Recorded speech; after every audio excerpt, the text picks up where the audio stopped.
Bom, antes da gente entrar em como ter um bom fechamento, vamos entender o que é o fechamento, né? Para que ele serve, onde ele se encontra. É justo a gente começar falando de todas as etapas da venda. A gente começa toda a venda de um imóvel através da captação, que é onde o cliente entra em contato com o corretor. Essa etapa tem como objetivo conseguir o contato desse cliente para poder levar para a próxima etapa, que é conversar no WhatsApp ou por ligação. A partir desse momento, a função dessa primeira negociação é somente uma, que é levar para a próxima, que é a visita.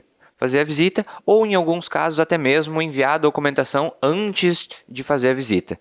Então, a próxima etapa, depois da documentação enviada e da visita realizada, aí sim é o fechamento. Depois do fechamento vem a assinatura de contrato e aí pós-venda, certo? Então, já que o fechamento se encontra uma etapa antes da assinatura de contrato, ele é a negociação com maior impacto na venda. Mas qual que é a missão principal de um fechamento? Fechar o negócio. Fechar o negócio. Pensa comigo, se o cliente ele está na tua frente, com um crédito aprovado, querendo comprar um imóvel, ele não fez todas as etapas anteriores para chegar agora e tu jogar todo esse trabalho no lixo. Então ele quer comprar um imóvel. E a função do corretor estar preparado o suficiente para conseguir fazer essa venda de forma mais saudável possível. A função do fechamento, a missão do fechamento, é conseguir chegar a um acordo bom para o cliente. E esse acordo bom é comprar um imóvel. Agora, vão ter outras intempéries aí no meio que vão ser relacionadas à negociação, à condição de compra, à localização, ao próprio imóvel, que são obstáculos que a gente precisa trabalhar nessa negociação final. Mas o fechamento ele tem como missão, objetivo final, vender um imóvel para o cliente. Então, o grande segredo para o fechamento é a preparação. Como se faz uma preparação para o fechamento? Bom, no mínimo, um dia antes tem que estar tudo pronto. Como assim tudo pronto? Bom, eu tenho que saber todos os empreendimentos da região. Eu tenho que saber todas as necessidades principais do cliente, e isso previamente eu coleto na visita.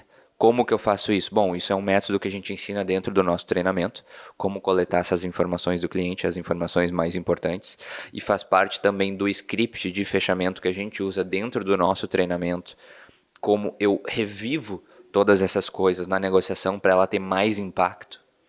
Tá? Mas eu tenho que fazer uma leitura de toda a conversa que eu fiz com o cliente.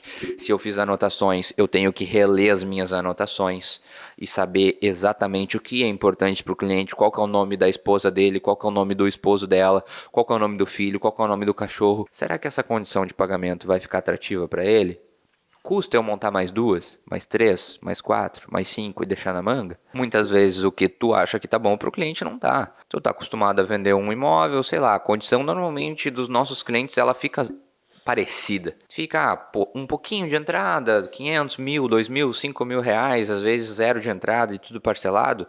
Mas às vezes mesmo tudo parcelado não é bom o suficiente para ter o cliente. Porque tu não sabe como é que está a organização financeira dele, tu não sabe o que é a condição de pagamento dele de verdade. E muitas vezes ele não te fala essas coisas. E aí tu diz assim, bom, essa condição aqui, R$ 200 de entrada e 600 de parcela, ficou boa? Vamos fechar? Ele diz, bah, ficou ruim. Daí tu olha para ele pensando assim, como assim ficou ruim? Nossa, ficou muito boa. Mas ficou muito boa com comparação com quem? Com os teus outros clientes? Perguntou para ele antes se já esse valor era legal? Ele está entendendo como é que funciona todo o processo de compra? E aí, se não ficou bom para ele, aí tu teve um não, e aí tu perdeu o negócio? Vai montar na hora uma outra condição? Não, tem que estar pronto. Beleza, show. Imaginei que talvez não pudesse ficar perfeito para ti, então tenho essa aqui também. O que tu acha, fulano? Monta uma condição com base nos interesses do cliente. Porra, ele falou que tinha filho. Será que vai ser melhor eu apresentar um empreendimento para ele que tem uma área de lazer para criança ou que não tem? Será que vai ser melhor eu apresentar um empreendimento que tem uma piscina ou que não tem? Será que vai ser melhor eu apresentar um empreendimento que fica perto de uma escola ou que fica longe? Essas coisas eu preciso pensar. Eu preciso pensar.